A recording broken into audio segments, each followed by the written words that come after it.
kasih Bapa yang baik. Kami bersyukur mempunyai Bapa yang baik seperti Engkau. Biarlah kami selalu setia kepadamu. Tidak ada ragu-ragu lagi ketika kami boleh mengikut Tuhan. Karena kasih-Mu selalu melingkupi kami. Penyertaan-Mu sungguh sempurna atas setiap hidup kami. Terima kasih Bapa yang baik. Kami bersyukur, kami berterima kasih. Pagi hari ini kami memuji, memuliakan nama-Mu. Roh Kudus, mari Engkau pimpin kami. Terima kasih Bapa, kami bersyukur, kami berterima kasih. Haleluya Yesus. Haleluya Yesus.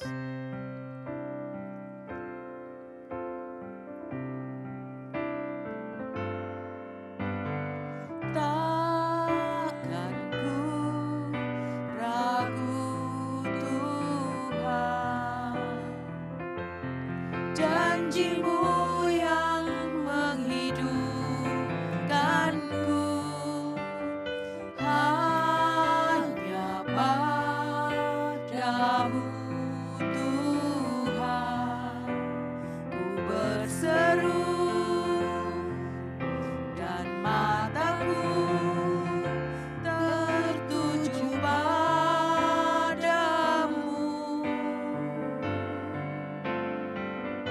Kau selalu punya cara untuk menolongku.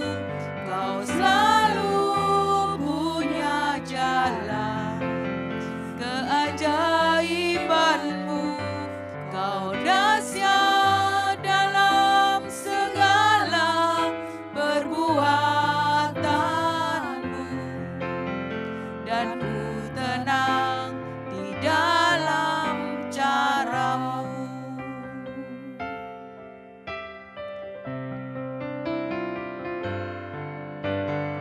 Takkan ku ragu Tuhan, janji-Mu yang menghidupkanku, hanya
haleluya.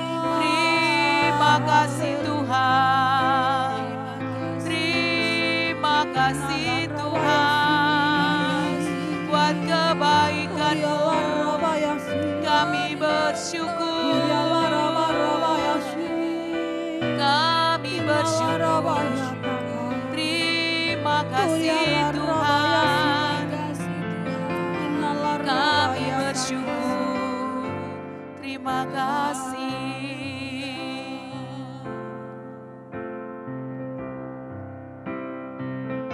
Kau selalu punya cara untuk menolongku.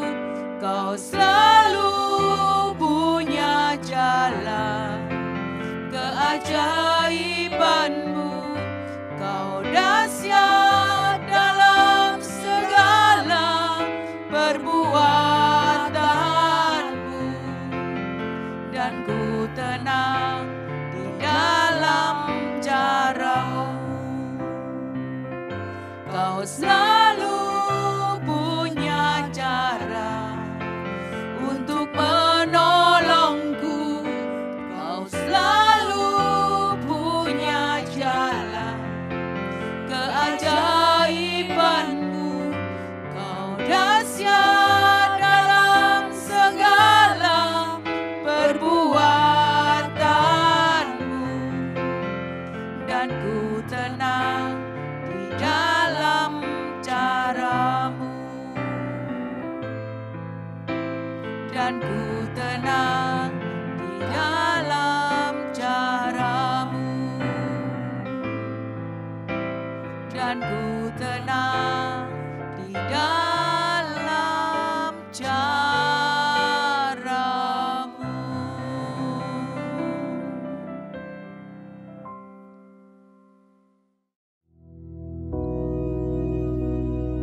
Bapa kami yang di surga, dikuduskanlah nama-Mu, datanglah kerajaan-Mu, jadilah kehendak-Mu di bumi seperti di surga. Berikanlah kami pada hari ini makanan kami yang secukupnya, dan ampunilah kami akan kesalahan kami, seperti kami juga mengampuni orang yang bersalah kepada kami. Dan janganlah membawa kami ke dalam pencobaan, tetapi lepaskanlah kami daripada yang jahat. Karena Engkaulah yang empunya kerajaan dan kuasa dan kemuliaan sampai selama-lamanya. Amin.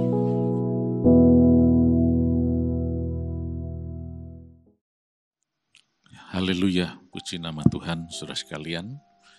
Mari pagi hari ini kita akan merenungkan kembali bagaimanakah kehidupan yang selalu bersyukur kepada Tuhan. Sebagaimana diperintahkan oleh Tuhan, supaya kita ini selalu bersyukur kepada Dia. Untuk itu mari kita akan lihat sebuah contoh di sini, dari kehidupan orang yang tidak tahu bersyukur kepada Tuhan. Kita baca bersama-sama di dalam Kejadian pasal yang ke-11, mulai ayat yang pertama. Dikatakan, adapun seluruh bumi, satu bahasanya dan satu logatnya. Maka berangkatlah mereka ke sebelah timur dan menjumpai tanah datar di tanah Sinear. Lalu menetaplah mereka di sana. Mereka berkata seorang kepada yang lain, marilah kita membuat batu bata dan membakarnya baik-baik. Lalu bata itulah dipakai mereka sebagai batu dan tergala-gala sebagai tanah liat. Juga kata mereka, marilah kita dirikan bagi kita sebuah kota dengan sebuah menara yang puncaknya sampai ke langit. Dan marilah kita cari nama, supaya kita jangan terserak ke seluruh bumi. Lalu turunlah Tuhan untuk melihat kota dan menara yang didirikan oleh anak-anak manusia itu, dan Ia berfirman, mereka ini satu bangsa dengan satu bahasa untuk semuanya. Ini barulah permulaan usaha mereka.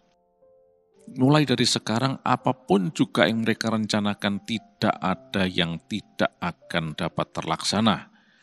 baiklah kita turun dan mengacau balokkan di sana bahasa mereka, sehingga mereka tidak mengerti lagi bahasa masing-masing. Demikianlah mereka diserakkan Tuhan dari situ ke seluruh bumi, dan mereka berhenti mendirikan kota itu.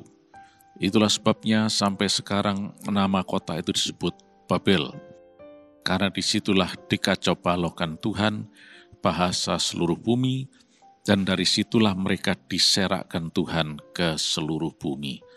Nah, sampai di sini pembacaan kita. Saudara sekalian, manusia pada saat itu dikatakan dalam ayat 1, satu bahasanya, satu logatnya. Mereka satu kesatuan. Nah, ini sesuatu yang indah. Tapi mereka ini tidak tahu bersyukur. Dalam kondisi yang baik seperti itu, satu kesatuan, bahasanya satu, dan logatnya juga satu, dan sebagainya, dibandingkan setelah itu bahkan sampai sekarang, bahasa bisa bermacam-macam, logat bermacam-macam, dan seterusnya. Waktu itu cuma satu. Tapi nampaknya, ya, kalau orang yang tidak tahu bersyukur, seperti itulah. Mungkin kita akan tanya, di mana tidak tahu bersyukurnya? Baik, kita lihat di dalam ayat yang kedua dikatakan, maka berangkatlah mereka ke sebelah timur dan menjumpai tanah datar di tanah Sinear, lalu menetaplah mereka di sana. Tidak ada masalah. Mereka tetap satu bahasa, satu logatnya. Dan kemudian coba lihat rancangan mereka ini. Mereka berkata seorang kepada yang lain, marilah kita membuat batu bata dan membakarnya baik-baik. Lalu bata itulah dipakai mereka sebagai batu dan tergala-gala sebagai tanah liat. Sampai di sini nggak ada masalah. Boleh aja berusaha. Dan kemudian ayat yang keempat, marilah kita mendirikan sebuah kota dengan sebuah menara yang puncaknya sampai ke langit. Ya, sebetulnya nggak ada masalah di sini. Mau bangunkah, mau membuat kota dan sebagainya, nggak ada masalah. Mereka satu bahasa, mereka satu logatnya, satu kesatuan. Mereka sepakat, nggak ada masalah. Tapi kita lihat ternyata selanjutnya, marilah kita cari nama, supaya kita jangan terserak ke seluruh bumi. Nah ini, marilah kita cari nama. Dan kemudian supaya kita jangan terserak ke seluruh bumi. Nah ini luar biasa ini. Saudara sekalian, dari sini kita bisa tahu Pak, orang yang tidak tahu bersyukur itu adalah orang yang pikirannya, rencananya aneh-aneh. Merancangkan yang aneh-aneh, merancangkan ini, itu. Loh, mereka ini sudah satu kesatuan. Satu bahasa, satu logatnya. Mereka tinggal di satu tempat.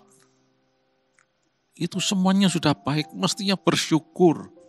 Oh, terima kasih Tuhan. Kami boleh menikmati semua yang baik ini. Tapi kalau orang memang tidak tahu bersyukur, yang dipikirkan tuh yang aneh-aneh. Loh, untuk apa dikatakan marilah kita cari nama? Nah, untuk apa sebetulnya ini? Sebetulnya kalau di dalam bahasa aslinya itu bukan cari nama, membuat nama.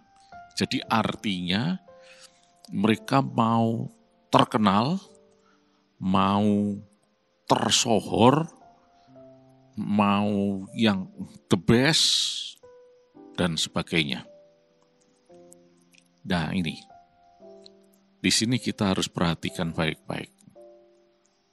Kita seringkali mengklaim, saya bersyukur kepada Tuhan, bersyukur kok, bersyukur, berterima kasih, nyanyinya lagu bersyukur. Dan saya sepertinya tidak bersyukur, selalu bersyukur kok saya sama Tuhan.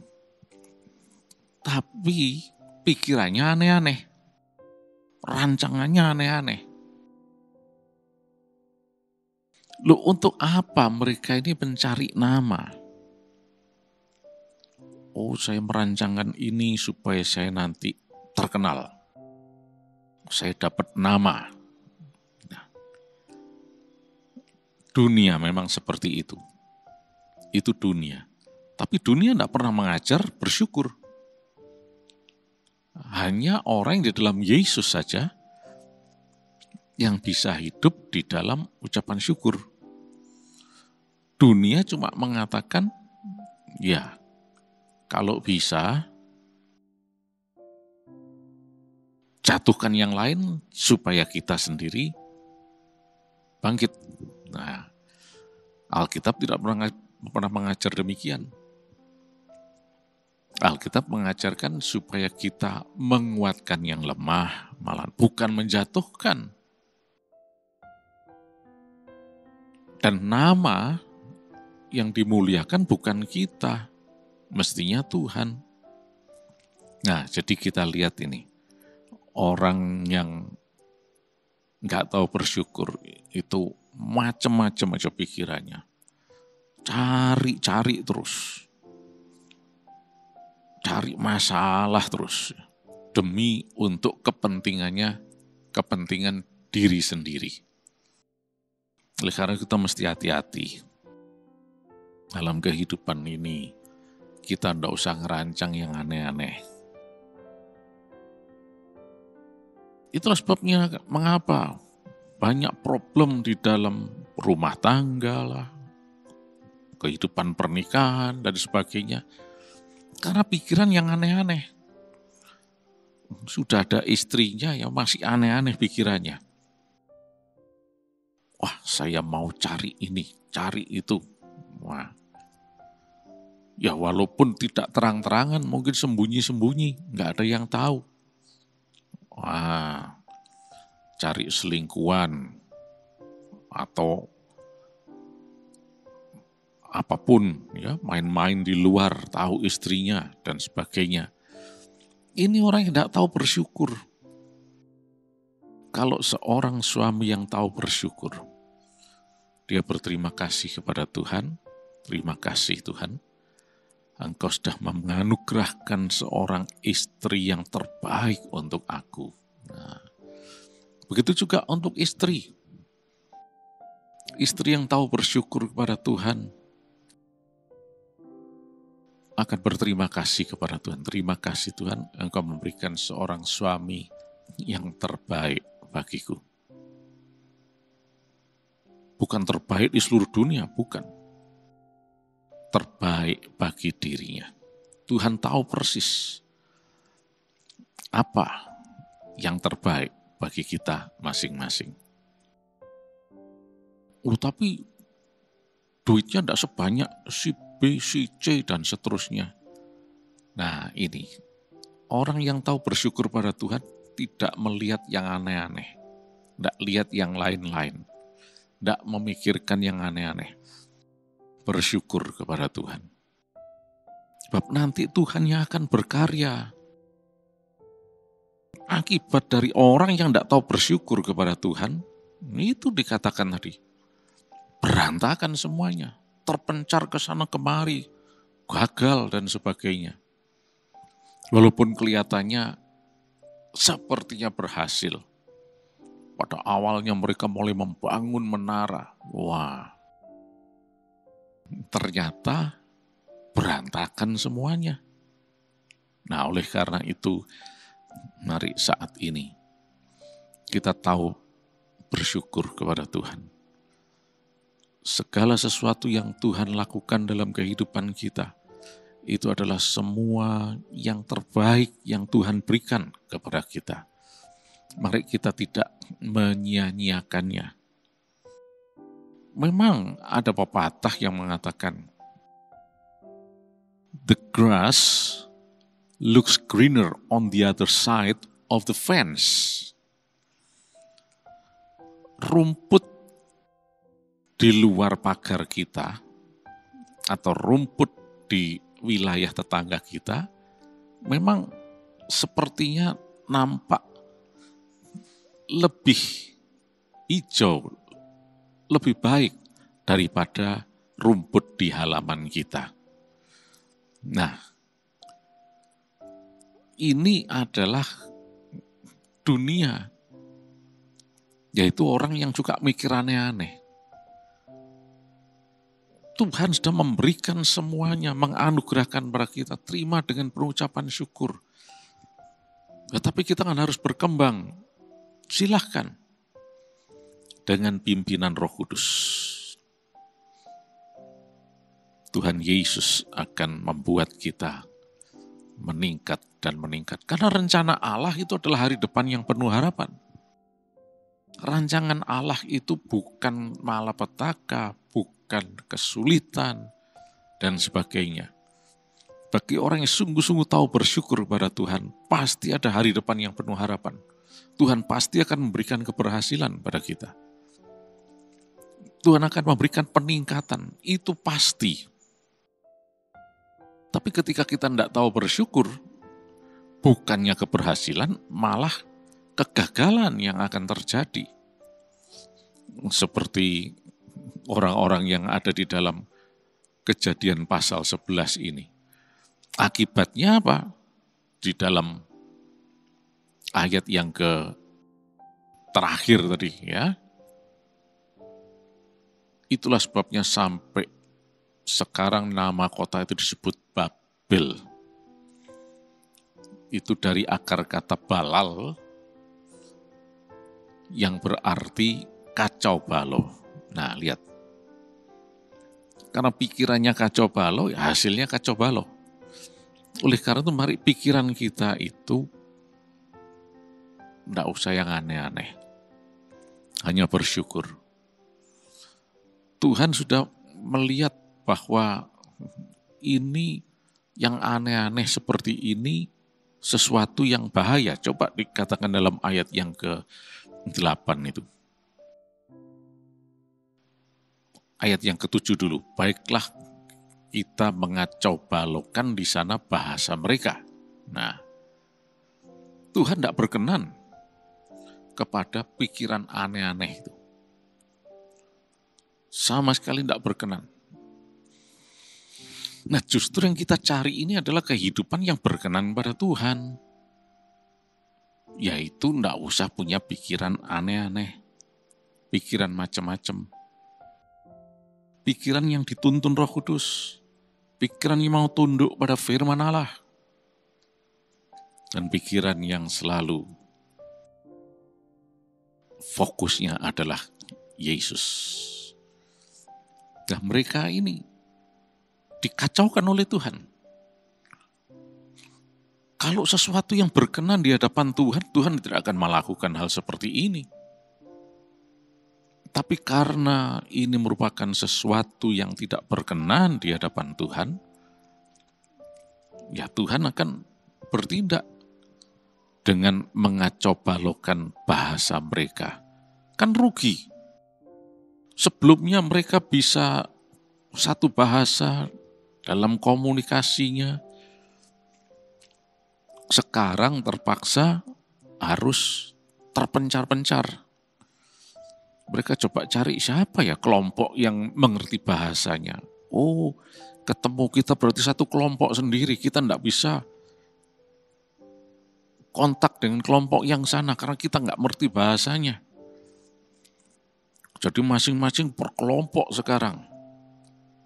Karena saling tidak bisa mengerti bahasanya. Dengan kerugian dibanding sebelumnya. Mereka itu satu bahasa, bahkan logatnya satu. Ini luar biasa. Hanya karena tidak tahu bersyukur. Dalam bentuk pikiran yang aneh-aneh. Udah, mari saat ini kita tidak usah mikir yang aneh-aneh. Minta pimpinan Roh Kudus. Loh, bukannya kita harus berkembang? Iya, tapi dengan pimpinan Roh Kudus. Berkembang tapi yang meningkat, tapi yang tidak berkenan di hadapan Tuhan, ya itu tidak ada hari depan. Kelihatannya meningkat, kelihatannya berkembang, tapi tidak berkenan di hadapan Tuhan. Nah, marilah kita sekarang meningkat, berkembang di hadapan Tuhan, yang berkenan kepada Tuhan. Membawa hari depan yang penuh harapan. Ya, puji nama Tuhan, tetaplah bersyukur. Tuhan Yesus memberkati. Terima kasih Tuhan untuk firman-Mu. Biarlah Roh Kudus menuntun kami selalu hidup di dalam pengucapan syukur. Karena tahu Engkau Allah yang baik. Engkau tidak pernah berbuat salah Tuhan. Terima kasih Yesus. Hari depan kami pasti penuh harapan di dalam Engkau Tuhan. Dalam nama Yesus, panjang hari ini kami sehat. Kami diberkati berkelimpahan. Nama Yesus dipermuliakan. Dalam nama Yesus Kristus. Amin.